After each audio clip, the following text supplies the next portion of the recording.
Hello and welcome back to another episode of Critical Reactions with your host Bryan. We're going to wrap up today with a special selection, which is where one of you tell me exactly what it is that I need to check out. This one comes at us from Kyle. Hi Bryan, I'd like you to react to Superdad by Major Parkinson featuring HALIE. This is from their new 2026 album. We've had Major Parkinson on the channel before a couple of times. I haven't even heard that they had a new album out, or if I have, maybe I've just forgotten that I heard about it. I find out about so many new releases. I'm excited to check out what they're doing today though. So let's dive into this track, Superdad, and see what Major Parkinson is bringing to the table.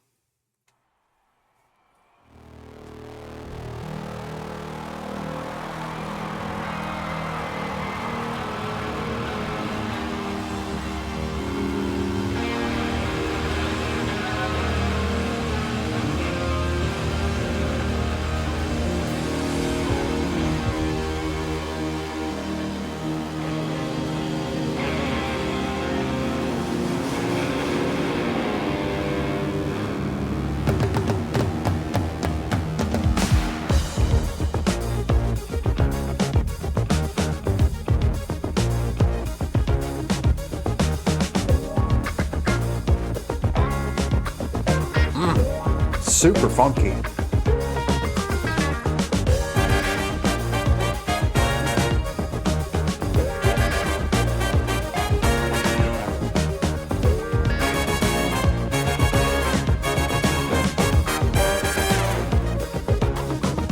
So we're not in 4/4. I thought we were.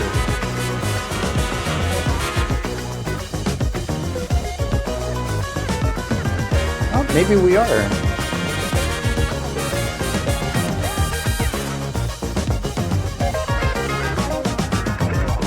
It's gonna change the course of history. It's gonna get a Superdad vasectomy. Inquisition, genocide, and sodomy. I'm gonna get a Superdad vasectomy. The vocals are unusual, but the music's catchy.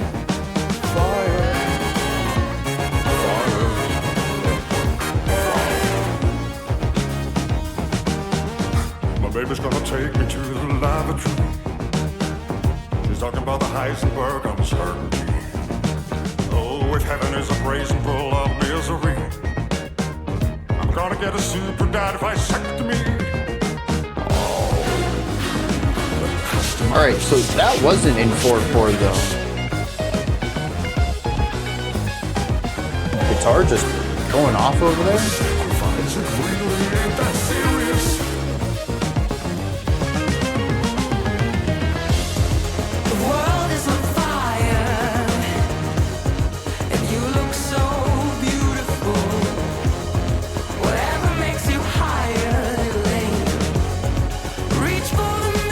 Shakers off on the side here. Nice addition.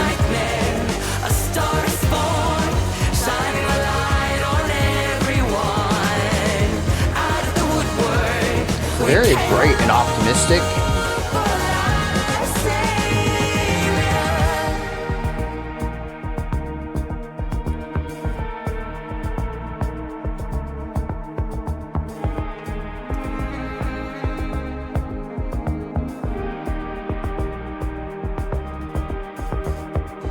Little Miss Sunshine came to this world in shades of lemon. A mama's girl who rocks the cradle, never says a word. She grew up hungry, she grew up fast. Lightning crashes out of her past. Little Miss Sunshine, she was always a dreamer. 5 cents of misery, bring it up with Lord. For poverty, peasants do that organ sound fits so well with this vocal delivery. Collective history. Now have you seen the price of gold? Out of the suburbs, over the plains.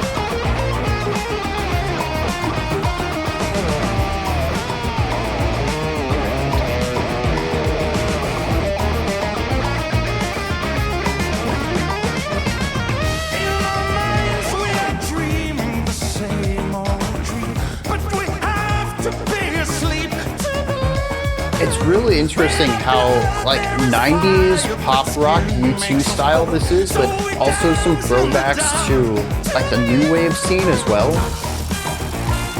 And then of course there's the whole brass thing, a jazz fusion.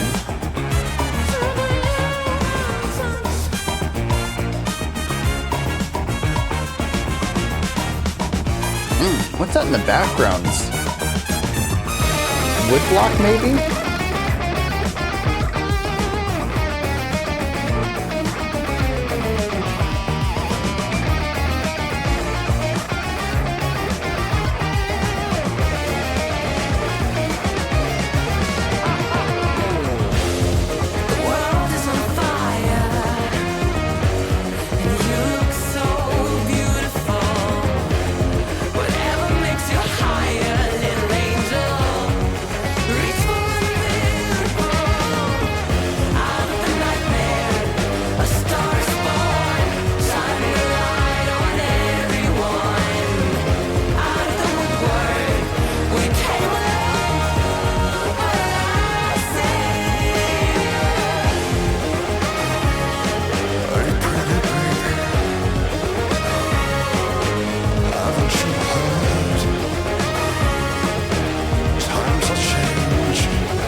Too far.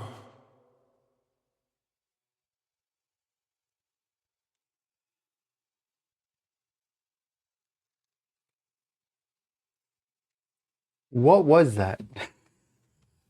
There's so much going on in this song. Like I said, I don't think I've listened to a major Parkinson album at all, and I didn't even know this album had come out, or at least it's not ringing a bell. I think I'm gonna have to check this out though, because this was bonkers in the best kind of way. There's just so many layers, and it's not even just the layers themselves. Like, sure, at the end of the track, there's a lot of things going on, technically, emotionally, atmospherically, sonically, like on the production side of things, how all of these different instruments play into it from like a sonic perspective. It's a dense finale, and some of the parts within this track are fairly dense as well, but even when we look at individual things, there's still some really interesting ideas, and that's not even taking into the factor that this track seems to explore so many different vibes and atmospheres. I mean, right from the start, it's kind of jazz fusion-y, but super funky too. It's definitely rock focused with some jazzier sounds, particularly with brass stingers and little quick ornamental ideas. But the bass and the drums are incredibly funky, both in the sound of the bass, but also what they're playing. Incredibly syncopated, incredibly bouncy, super light too. And then from there, we devolve in, well, not devolve, but we kind of shift over into some older styles even. We got some new wave thrown in there, like 70s new wave, which I guess would be after or around the same time as funk, 80s new wave, 80s, 90s pop rock. I mentioned that, that second or third to last section was very U2 coded from like 90s U2, and just the ending is a conglomeration of all of this. I can feel all of these pieces all come together into something that feels experimental, avant-garde.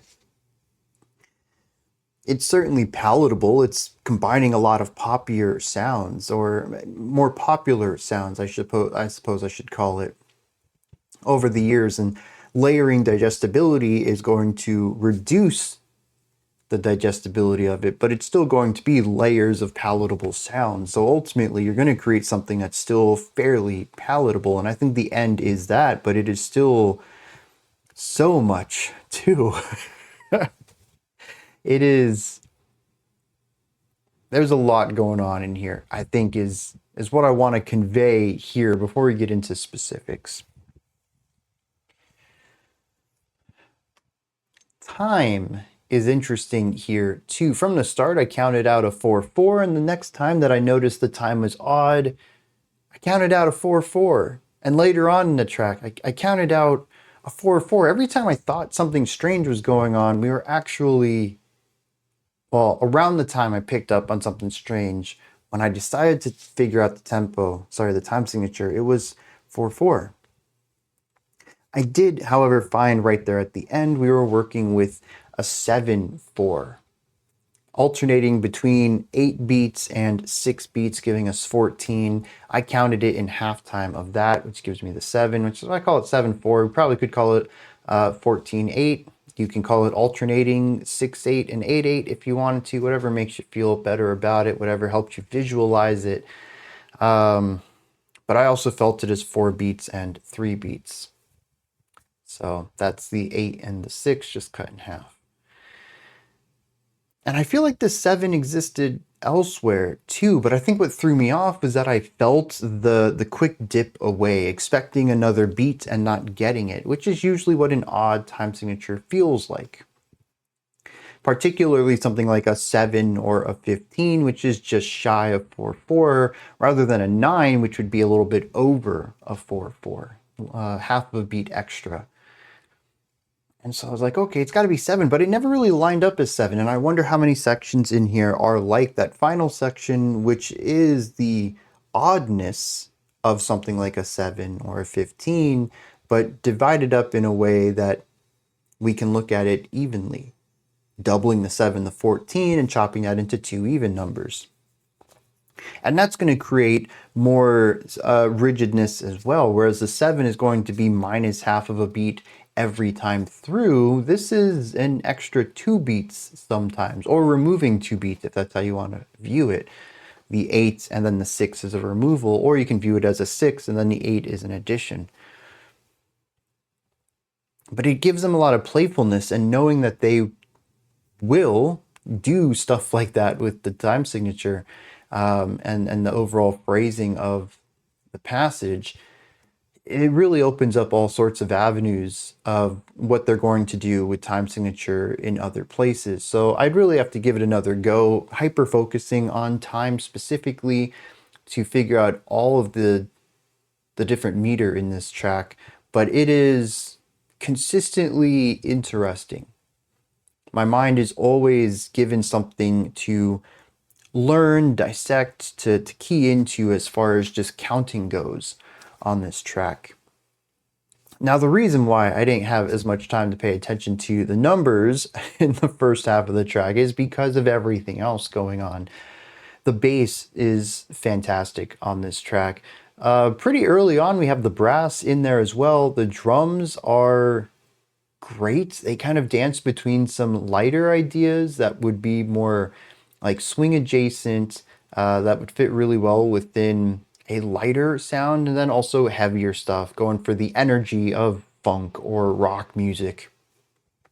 And I think the drummer does a great job of building ideas, starting off a bit lighter and then building into something larger, which tends to work well with the general movement of each section, which tends to have a little less energy on the first and a little more energy on the back half of them. There is just a general sense of growth throughout this track, not just across the entirety of it, but even in each section, there is a little bit of growth within them as well. Sometimes that growth is downwards if they're trying to reduce energy. They're growing in reduction, if that's how you want to view it. But there is always movement. None of these sections is what we hear in the first bar is the same thing we hear in the last. There's always some sort of modification, addition, subtraction, something to keep the song moving, even though we are still in whatever section this is. But even just from the start, the brass, the drums, the bass, that right there is honestly all that I need. Everything else feels, I don't know if supplementary is right. The guitar solo, the guitar is kind of necessary there. The vocals drive a lot of the narrative component to this. There's some organ parts that feel incredibly necessary for those sections. But I think what I'm getting at here is that these 3 instruments really play up a majority of the track. Not exclusively, the key element, but consistently, they really make up everything, for me at least. The bass is slick. It sounds fantastic. I love the bass lines. It's constantly moving and grooving. It's giving us rhythmic information, harmonic information. It's doing that not just by playing chords or pedal notes. There's melodic movement to it too. It is the trifecta of bass work. I'm always down for that. The drum work is spicy and light and measured. It is never just all one thing at one time. There's diversity to it. I love it. Not necessarily melodic drumming in here, but still nuanced enough to keep my attention. And the brass have all of the spicy licks. It's the stuff you're going to remember. It's the big moments of each of these sections. Even though it's not the main melody, it's still incredibly memorable. Honestly, if the rest of the layers were pulled out of these sections, I'd still find myself enjoying this quite a bit just from these three instruments. And I think that having this really strong foundation to build off of, to put a vocal melody on, to put ornamental ideas on, to build texture layers on, you have a strong foundation, you're gonna have a sick song. And this is, yes, 100%, showcasing, masterclass. You build a good foundation, you put whatever you want on top of that, it's gonna sound great. And what we do get on top of that is fairly interesting. We have a lot of auxiliary percussion in here. There's some wood block at times. We have, we had a triangle. We had a ratchet. I think one instance of a ratchet. And what else do we have in here? I know we had something else really important too. Oh, shakers, man. The shakers made that section feel, I don't know, sizzly. Lots of energy in that section, as if this song needed more of it. But we have all these textures that are allowing the song to evolve sonically. So I love bands that explore things outside of the drum kit. We certainly have a lot of it here. I think I've probably asked this before, and maybe I've even looked it up before as well. I wonder how many people are in this band though. Trying to think of how to play this live. I mean, you're looking at 9 people maybe minimum, unless you're using backing tracks. So, and that's even trying to compress things down. Like the wood blocks could be attached to the drum kit. The drummer could be playing those. And maybe the vocalist is doing the shaker, so maybe that reduces. You still gotta have one person kind of doing the rest of the auxiliary percussion, so they might as well just do all of it. I don't know, dude. There's so much going on. I love it. It's ear candy, honestly, from beginning to end. But aside from this auxiliary percussion stuff, we also have an organ, an electronic organ. May just be on a keyboard in general, just a keyboardist who does any sort of synthy or electronic sounds on here. This was hilarious given where it was at, where we kind of dipped all the energy down and the vocalist is kind of sing-songy talking to us. Not necessarily spoken word exclusively, but certainly not singing either, but there is a focus on pitch and rhythm, sort of in between singing and speaking. And it kind of feels sort of like preaching. And then that organ comes in. That psychedelic organ with this big chord that feels reassuring.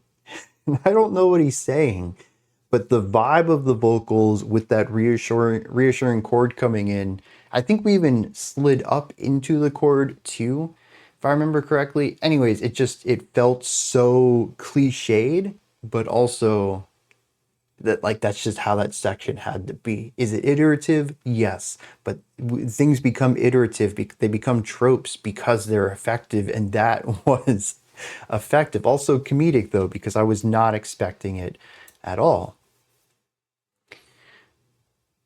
Yeah, just so many little extra pieces to this when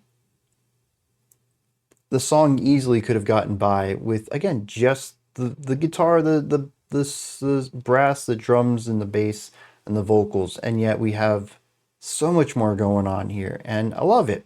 Even during the new wave section, part of it is the auxiliary percussion that I think sells that section, but it's also the synths that sit on the outside that give it that 80s sound, really going for some throwbacks.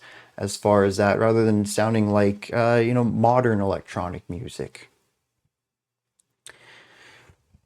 The vocals, though, is this normal for Major Parkinson? I kind of want to say yes, but also no. Might just be what I've been exposed to them, though, but there's a part of the vocal delivery which is just really low. Very wide placed sound, dropping, I don't know, there's some muscles in here you can drop to get this lower tone to widen the sound out. And it's reverbed beyond that too, which just sounds ridiculous. It almost sounds like a voice of a deity, something not human. I think so much of it is the presence of it and the space that it fills, more so than just the depth of the pitch.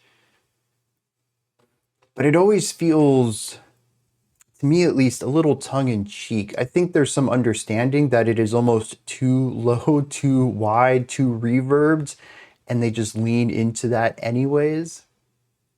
I'm curious if the lyrics are going to have anything that ties into this element of tongue-in-cheek that I'm picking up from it.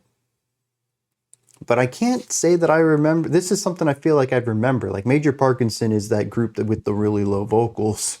And that's not a detail I have in my mind about them.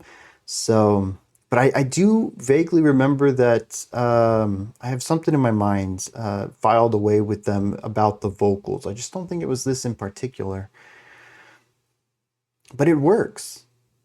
It absolutely works. And in the same way that, Black Midi or Jordy Griep's vocals work within their, well, they also have very over the top, almost noise, but still palatable music too. I'm actually seeing a lot of parallels between Black Midi and Major Parkinson now that I think about it, at least this track in particular.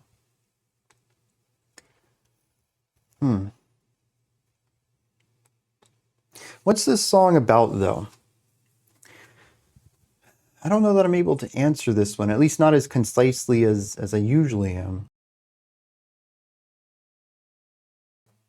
Part of that is probably because it is dense. There's like 6 or 7 sections within this track. All of them have their own unique instrumentation. All of them have their own layering to them. All of them have their own movement. It is a song that is dense in ideas, and each idea has its own density too. There's just a lot to pick up on. And when it comes to more progressive music like this, it's just harder to get a strong read on it for a first time listen. But what I do hear within it is an interesting amount of optimism. Some of this comes through with the brass, the bouncy, funky rhythms, the female vocal harmonies that come in. A lot of these are brighter tones that also feature melodies or harmonies, chord progressions that push upward. They go for a brightness, an optimism, maybe even a naivety, some sort of a focus on like the exact opposite of negative. There is not even a drop of sadness, sorrow, anger, anxiety, despair in this at all. It is hyper positive music from start to finish almost. And the one moment where I think it really stands out where that isn't the main vibe during that electric organ section, it's reassuring. It is telling you that everything's going to be okay, and then you get thrown right back into dance mode. So there's probably more nuance to it. I bet once you become more familiar, or maybe once I become more familiar with the track, you might be able to pick up on some other emotional elements in it, but on the surface level, that's the read I get out of it. Almost consistent optimism. And it seems to be very focused in the now. There isn't a lot of foreshadowing. There isn't a lot of momentum pushing towards the next idea. Each section does a pretty good job of just being itself. When we transition to another idea, yeah, we got to figure out how to get there, but that's in the moment. That's something to figure out later. Right now, we're chilling, we're vibing, and that's all we need to do. So I think that's where I get the word naivety from. It's an optimism for the future without actually thinking about it. It's just faith that things will be fine. And I guess maybe that is what I get out of it this first time. Not just general positivity, but maybe even, again, a faith, a lack of intentionality to the future. Maybe even turning a blind eye to it. Just assuming things will be fine. Let's hit some lyrics on this one, see what's going on there. Does anyone have any idea what these lyrics are about? I get the feeling that maybe there's context I'm missing. I mean, the album is called Valisa Chapter 2, so maybe it's a concept album. Maybe there's some context from the first chapter. I don't know. I'm very lost here. The ideas expressed here seem to jump just as frequently as the music does. The first one talks about how daddy's gonna change the cards of history. He's gonna get a Superdad vasectomy, Inquisition, genocide, and sodomy. The world is on fire. Yeah, I don't understand this at all. What is a super dad vasectomy? How's it different than a regular one? But also, how does that change the cards of history? How does it create genocide and inquisition? I don't know. The next section is the female vocal section. It is a chorus of parts. It's the only thing that we'll really hear again later in the track. It shows up right at the end. It says the world's on fire and you look beautiful. Whatever makes you higher, just reach for that miracle. Out of the nightmare, a star is born, shining a light on everyone. Out of the woodwork, we came alone. And maybe the phrase, the last savior? There's no documentation for this line. That's the best I could pick up with my ear. So we have this idea of someone. It almost, I mean, bringing up the whole dad element. It's called Superdad. Our narrator refers to this person as a Superdad. So I kind of see part of this from a parental perspective to a child. It says the world's on fire, but you look beautiful. Whatever you want to do, just reach for that miracle. There's a nightmare, but a star is born, shining a light on everyone. This idea that this child is a light within a dark world. Maybe not necessarily for the world itself, but maybe just for this person in this story. Out of the woodwork, we came alone as the last savior. From here, we go into this concept where the narrator keeps referring to a person as Little Miss Sunshine. She came into the world in shades of lemon. We watched the cradle, but it never said a word. She grew up hungry and she grew up fast. Lightning crashes out of the past. She was always dreaming for a sense of misery. Now, I'm not sure if that is the line, but that's the best I could make out of it.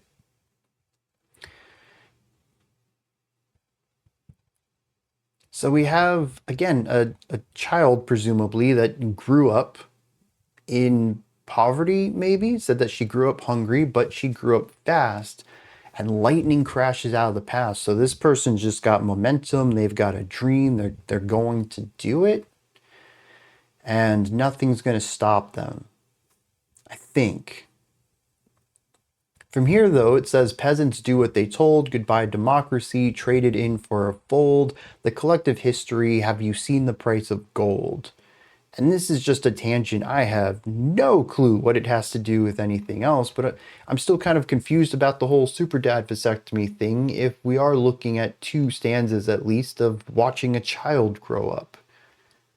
How does a vasectomy work with that narrative? Something went wrong in that procedure, I can tell you that. It then says, out of the suppers, over the pleas, city by city they all look the same, wasted and wishes like sugar cane, great expectations are buried in me. In our minds, we dream the same old dream, but we have to be asleep to believe it. In our blood there's fire, but skin makes us cold, so we dance in the dark to the universe. Again, I'm kind of lost at what's being said here. There's the concept that we have dreams, but I guess in understanding most people won't be able to achieve their dreams because of systemic elements. That they're dreams because they're dreams, things that only exist while you're asleep. But the idea that there's fire in our blood, but that the skin makes us cold, makes me think that we're talking about human connection somehow, some way. And that most of us are not connected to others, so we dance in the dark to the universe, alone. The darkness is a lack of connection. I'm not 100% happy with that read, but I don't know what else to read in that, and I have no idea how this ties back to the two, and well, the next stanza is once again about Little Miss Sunshine. The final bit of this track says, hey baby, haven't you heard? Times are changing, and rock is dead. I'm at the sound check, wherever you are. I started something, and it went too far. And again, I have no idea, unless... Well, no, this is the first time we have the word I. Everything has been in second person so far. The beginning was about he is gonna change the world. He's gonna get the vasectomy. And then after that, we had Little Miss Sunshine, and it was about she growing up too fast. Here, though, at the end, we have I'm at the sound check and I started something. So either we've had a perspective shift and we no longer are the narrator. Maybe we're the Superdad, who's the parent to Little Miss Sunshine, or the narrator has started something, which narrators don't typically impact the world much around them. However, this might not be a disembodied narrator. It might just be one person in a story talking about two other people within the same story, in which case, again, context and placement within a larger tale is probably what I'm missing to better understand this. I'm really curious, though, if y'all have listened to more Major Parkinson, particularly from this album, and probably a chapter 1 to this album as well, if this makes more sense within a larger context. If it doesn't, and you still have a better read on this, please let me know that too, because I'm very lost on this. It seems to jump around wildly. With that, though, these are my thoughts on Superdad by Major Parkinson. What did you think of this track? Is there anything that stood out to you? Anything that you would like to add on to what I said or correct me on? Do you have your own take, perspective, or opinion on this track? Let me know. Put all of that, as well as anything else you'd like to, into the comment section below. Above that, in the description box, is a link for Linktree. You can find links to my music, ways to support the channel, a link to the Discord server, and so much more. Above that, if you could, like, subscribe, and ring the bell. I greatly appreciate all three of those. That wraps it up for today. I'll be back tomorrow, though, 5 p.m. Eastern Standard Time, 9 p.m. UTC as usual. Until next time, remember to be critical, not cynical, of the music you listen to, and have a fantastic morning, afternoon, or evening, whenever you choose to watch my videos.